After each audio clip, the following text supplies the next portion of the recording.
Welcome to my kitchen. Ayan, nagluto ako ngayon ng toge. Ngayon, nagkalkal ako sa ref ko. Kaya naman may nakita akong sitaw. Ay, yung sitaw ko medyo parang mag-goodbye na. Charot.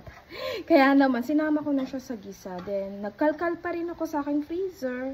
Nakakita ako ng shrimp. Kaya, hinalo ko na lahat. Para naman maiba-iba, nilagyan ko siya ng tofu. Yung tofu ko, nabili ko lang siya sa palengke, guys. Kasi, hindi pa ako nag-grocery.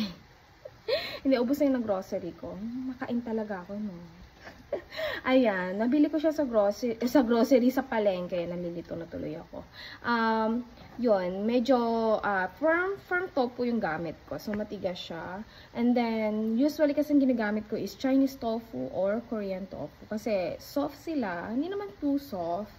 Yung maganda lang talaga siyang lutuin saka parang mas masarap. Charot. Ayan.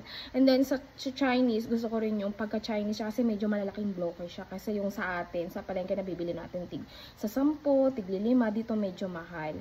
Ayan, pinagpapawisan ako kasi dito ko sa aking kitchen. Ayan. Luto na siya. Ayan, kain na. Kaya naman guys, ayan. Thank you for watching and thank you sa mga sumusupport sa akin, sa mga patala ng aking mga followers. Ayan, thank you so much. Hindi ko na kayo iisa-isahin and God bless. See you on my next video. Bye!